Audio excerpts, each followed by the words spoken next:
இந்த வீடு மாதிரியே மதுரையில் இன்னும் 2-3 வீடு இருக்கு. அதுவும் இதே மாதிரி தான், நல்ல பெரிய வீடு. அப்புறம் இன்னும் கொஞ்ச நேரத்துல மாடியில இருக்க நம்ம ரூமுக்கு நம்மளை கூட்டு போவாங்க.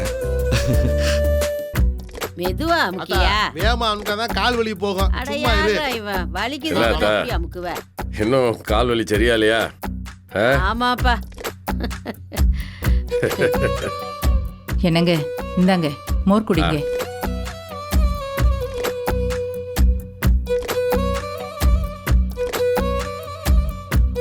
அப்புறம் கருப்பு, ஆமாமா, வேற என்ன தகவல்?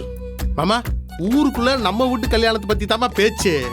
இத நினைச்சு அம்புடு சந்தோஷப்படுறாங்க. சும்மா கடை. அண்ணே அண்ணே, என்ன சொன்னாச்சு? ஏன் இவ்வளவு பதட்டமா வர? என்னாச்சு? இப்பதான் நம்ம பங்காளி ஒருத்தர் ஃபோன் பண்ணாருண்ணே. டிவில உங்களை பத்தி ஏதோ நியூஸ் சொல்றதா சொன்னாப்லண்ணே.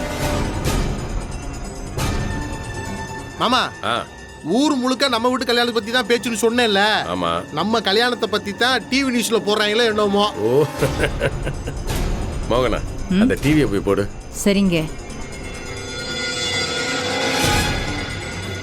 மதுரை வாடிப்பட்டி அருகே உள்ள கிராமத்தில் 18 வயது பூர்த்தியாகாத சிறுமிக்கு 6 மாத காலத்திற்கு முன்பு கட்டாய திருமணம் ஏற்பாடு செய்யப்பட்டுள்ளது. தகவல் அறிந்து அதை தடுக்க சென்ற போலீசாரை மணமகனின் தந்தையான ராஜாங்கம் கை நீட்டி அடித்ததாகவும் அத்துமீறி நடந்ததற்காகவும் 6 மாத காலம் சிறையில் அடைக்கப்பட்டார்.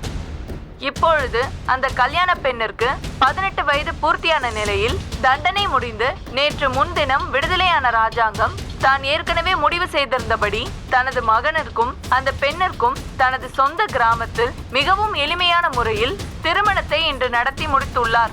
இன்று இந்த திருமணம் நடந்து முடிந்த நிலையில் சமூக வலைதளங்களில் இது பற்றி பல்வேறு கருத்துக்களை பொதுமக்கள் பதிவிட்டு வருகின்றனர். ஏற்கனவே ராஜாங்கம் போலீசாரை தாக்கி அவரை கைது செய்து அழைத்து செல்லப்பட்ட காட்சிகளும் இன்று நடைபெற்ற திருமண நிகழ்வுகளும் இதோ உங்கள் பார்வைக்கு.